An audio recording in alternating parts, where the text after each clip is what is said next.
21 तारखेला ज्यावेळेस 5 कोटीची रक्कम पोलिसांना मिळालेली, पोलिसांनी तात्काळपणे महसूल विभाग, निवडणूक आयोग आणि इन्कम टॅक्स विभाग या तिघांना माहिती कळवली. त्यांचे अधिकारी तिथं पोहोचले आणि साधारण 8 तास तिथं चौकशी सुरू होती आणि पोलिसांनी ती रक्कम जी होती 5 कोटीची ती इन्कम टॅक्स विभागाकडे देण्यात आलेली. आमची मागणी अशी होती की ही रक्कम कोणाची होती, कुठून आलेली, कुठं जात होती, या संबंधातली माहिती जी आहे ती तुम्ही देण्यात यावी. तर पोलिसांनी आम्ही माहितीचा अर्ज दिलेला तिघं डिपार्टमेंटला. इन्कम टॅक्स डिपार्टमेंटला त्यांनी सांगितलं आम्ही तुम्हाला माहिती देऊ शकत नाही. एक आठवड्याभरात त्यांचा रिप्लाय आला, माहिती देऊ शकत नाही. पोलीस डिपार्टमेंट म्हटलं की त्यांचा 23वा दिवस आहे आज, त्यांचा रिप्लाय अजून आलेला नाहीये. तर एफआयआर दाखल झालेली नाहीये. 5 कोटीची रक्कम मिळते आणि एफआयआर दाखल नाही. दिस इज व्हेरी सरप्राइझिंग आणि अनएक्सपेक्टेड. आणि त्याच्यानंतर सुद्धा अजून 23वा दिवस आहे, पोलिसांचा रिप्लाय नाहीये, निवडणूक आयोगातर्फे रिप्लाय नाहीये. तर एकंदरीत सरकारी यंत्रणेचा जो उपयोग आहे सत्ताधारी पक्षाकडनं, भारतीय जनता पक्षाकडनं जो आहे तो चाललेला आहे.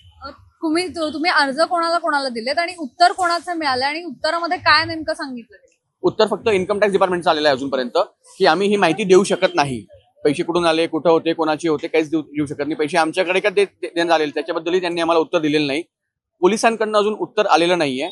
निवडणूक आयोगाकडनंही अजून उत्तर आलेलं नाहीये. आम्ही 3 आरटीआय टाकले, तिघांपैकी फक्त एकाचं उत्तर आलेलं आहे. यापुढे तुमची काय मागणी असणार आहे? उत्तर मिळालेली नाहीये तुम्हाला?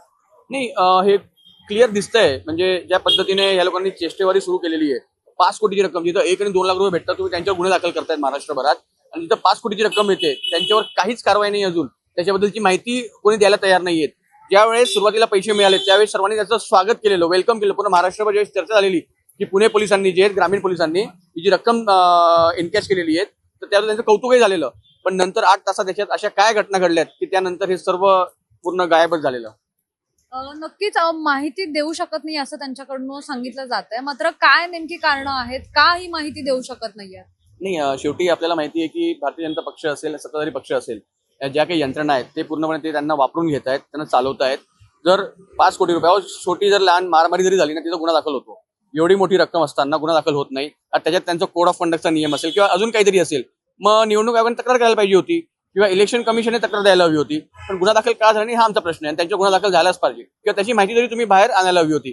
दुसरं, हे कोणत्या कॉन्ट्रॅक्टर किंवा ठेकेदारचे पैसे असतील तर एवढे पैसे कोणतेही कॉन्ट्रॅक्टर ठेकेदार निवडणूक काळात कॅरी कसं काय करतोय सोबत, त्याची बिलं पावते तो सोबत ठेवणार. त्याला माहिती आहे का चेकपोस्ट 2-2 किलोमीटरवर चेक पॉईंट आहेत तरी सुद्धा या लोकांची हिंमत कसं काय होते. तर हे 100% असं आहे की हे पैसे जे होते हे निवडणुकीसाठी वापरले जाणारे पैसे होते. उमेदवारांना जे वाटप करण्यात येतंय सत्ताधारी पक्षातर्फे हे त्याचे पैसे होते. याबाबतचं तुम्ही फॉलोअप घेताय, माहिती मागवली, माहिती मिळत नाहीये, यानंतर तुमची काय ऍक्शन असणार आहे? तुम्ही याबाबतची काय ऍक्शन घेणार आहे? आम्ही पोलिसांच्या उत्तरांची वाट बघतोय, निवडणूक आयोगांच्या उत्तराची वाट बघतोय.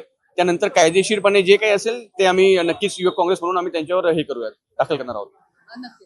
आपण जर पाहिलं तर या घटनेला 23 दिवस उलटलेले आहेत, मात्र तरी देखील कुठलीही माहिती जी आहे ती मिळत नसल्याने आता युवक काँग्रेसकडून आक्रमक पवित्रा घेतलेला पाहायला मिळतो. पुण्याहून मुनायनपूर आहे, सिविक मिरर.